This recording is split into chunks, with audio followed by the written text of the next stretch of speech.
Muy bien, sexto grado. El sexto grado era algo importante porque podías ir al campamento de sexto grado. El campamento de sexto grado significaba que tenías 5 días en medio del bosque, donde se comen perritos de maíz y vas a nadar, excepto que no fuimos a nadar, porque era el maldito diciembre cuando fuimos. 8 grados en el exterior, nieve en el suelo y esas cosas. Pone a los niños de la escuela pública allá afuera, que se jodan. Nos envían ahí, justo antes de las vacaciones de invierno, nuestros pequeños autobuses, nos ubican en cabañas, tenemos nuestro propio jefe de cabaña. Nuestro jefe de cabaña era un tipo llamado Craig, un universitario resacoso al que pusieron a vigilar a 12 niños. Bueno, después de hablar con Craig, descubrimos que conocía a la hermana mayor de David de la escuela. Ah, sí, conozco a esa chica. Oye, David, ¿adivina qué? Greg se tiró a tu hermana. Pero un momento, solo somos amigos. Dijo que casi no podía ser nuestro jefe de cabaña, porque está demasiado ocupado tirándose a tu hermana.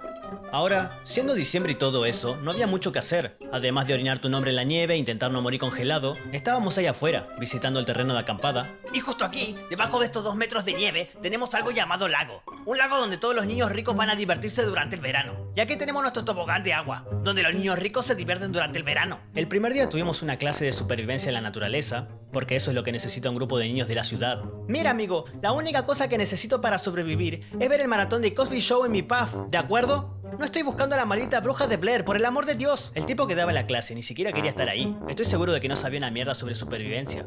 Muy bien, lo primero que van a hacer cuando estén en un bosque, hacer una casa, pero no en los árboles y esas cosas. ¿Como un refugio? Sí, refugio, sí, eso es. ¿Un refugio, sí?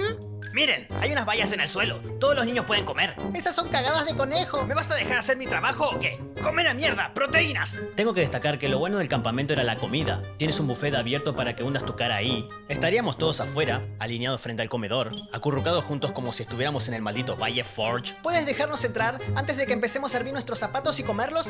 Pero antes de entrar al comedor, te hacían cantar canciones. Ya sabes, afuera en diciembre, cuando hace 8 malditos grados afuera, y todo lo que quieres hacer es entrar y comer una maldita Fruit by the Food, porque tuviste que escuchar a Johnny Salvaje todo el día enseñándote a comer surullos de conejo. Muy bien, ¿todos están listos para cantar? Vamos a hacer la canción del tiburón, ¿preparados? Baby Shark, tut, tururut, tururut, Baby Shark, tut, tururut, tut. No los escucho, chicos, ¡vamos! ¡Perra! ¡Hay un niño muerto aquí! ¡Déjanos entrar en el maldito edificio! Así que después de sobrevivir a eso, puedes entrar y comer. Podías comer todo lo que quisieras, siempre y cuando te lo comieras todo. Esa era la regla. Porque si conseguías pasar un día entero sin restos de comida, tenías un premio. Ahora, ¿cuál es ese premio? Nunca lo sabré, maldición. Porque teníamos niños como Josh, que se metían 9 perritos de maíz bajo los brazos, como si tuviera que alimentar a una familia de 9 en la mesa. Comía unos 7 perros de maíz y medio. Luchaba, sudaba. ¡Ay, Dios! Voy a romper mi pantalón liso y como más. Por el amor de Dios, Josh, será mejor que te comas ese maldito corn dog. Nunca dejes pasar un corn dog. Toma mi maldita palabra. Diría que fue justo en ese momento, ya sabes, el tercer día o más o menos en el campamento, donde me vino un pensamiento. ¿Cuándo fue la última vez que cagué? Oye, David,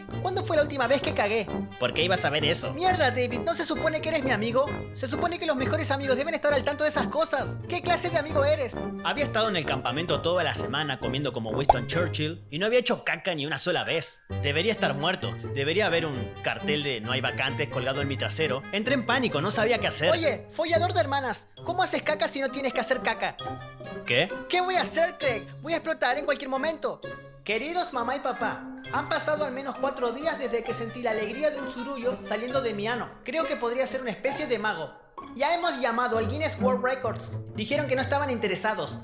Tengo un miedo constante de que la más mínima tos o estornudo podría despertar de repente una avalancha de mierda y mate a todo el campamento. Espero que todo esté bien. Su hijo, el mago de la mierda. No sabía qué hacer, pero te diré lo que hice. Solo seguí comiendo como una persona embarazada, metiéndolo todo adentro. Si salgo de esta voy a comer unos palitos de mozzarella. ¡Maldición, sí! Por fin es viernes. La semana ha terminado. El viaje de campamento terminó. Mis padres me recogieron y decidimos ir al Burger King de camino a casa. Bueno, esa fue la gota que rompió el vaso. Como un bocado de mi hamburguesa y mi estómago estaba como... Habla, habla, habla, habla, habla. Y yo estaba como... ¡Oh, Dios! ¡Está sucediendo! Mi mamá me lleva a toda prisa al baño como si estuviera a punto de dar a luz. ¡Denme una comadrona cualquiera! Déjenme decirles que ese vertedero fue algo para recordar. Probablemente estuve ahí 45 minutos lidiando con terremotos de mierda. Salgo del baño sintiéndome desahogado. ¡Santo cielo! ¿Qué demonios ha pasado aquí? Parece como si 6 hombres adultos hubieran cagado aquí. ¡Ah, por el amor de Dios! Que alguien me traiga una pala para poder cortar esa cosa, para que se descargue. A la semana siguiente, le contaba a la gente lo grande que era esa mierda, como si estuviera hablando de un bebé recién nacido. Pesaba 3 kilos, 113 gramos y 55 centímetros de largo. Brewstew.com